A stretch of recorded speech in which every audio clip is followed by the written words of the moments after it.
Councillor পদপ্রার্থী জনাব মুকসুদুল আলম ভাই।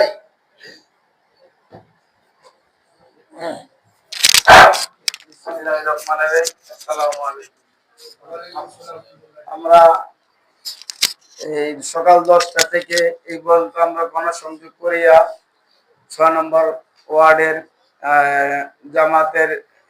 বাংলাদেশ জামাত ইসলামের শাখা উদ্বোধনের কাজ চলছে। আরো আমাদের যে সংযোগ করছি আমরা, আমাদের যারা পূর্ব বক্তা সবাই বলে গিয়েছেন যে আমরা সংযোগ করে বসে থাকা চলবে না, কাজ করতে হইব। আর আমাদের সামনে গত 15 বছরে যে এরকম অবস্থা ছিল, জামাত বলতে কেউ সাহস পায়নি, তারপর আল্লাহ দিলে আমরা এখন এখানে বৈশা কাজ করতেছি। আমাদের মাঝে আছেন ধরেন আমাদের সাবেক সংসদ সদস্য পদপ্রার্থী আনোয়ার হোসেন মোল্লা ভাই, আমি সিরাজুল ইসলাম ভাই, আরো আমাদের পৌরসভার সেক্রেটারি সাহেব আর অন্যান্য মান্যগণ্য ব্যক্তি। তবে আমাদের কথা হলো যে আমরা যেভাবে কাজ বা আমরা যে দায়িত্বশীল কাজ লোক ছিল সবাই সাথে নিয়ে কাজ করতে হইব, কাজ না করলে আপনি কামিয়া হবে না। আর যে এবার যে সুযোগ যাদের কাছে যান, যে দাঁড়িপাল্লার সংখ্যাটাই বেশি, যে ধান দেখছে, নাঙ্গল দেখছে, নৌকা দেখছে, সব দেখছে, তারপর একটাই মার্কা দাঁড়িপাল্লা।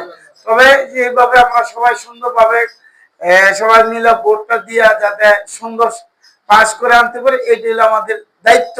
তো সবাই সব মিললে আমরা যাতে এই কাজটা করতে পারি, আমাদের সাথে আমি আছি, আমাদের যারা দায়িত্বশীল আছে 6 নম্বর ওয়ার্ডে, সবাই মিললে আমরা যাতে কাজ করতে সেই তো উদ্যান করুক। আসসালামু আলাইকুম।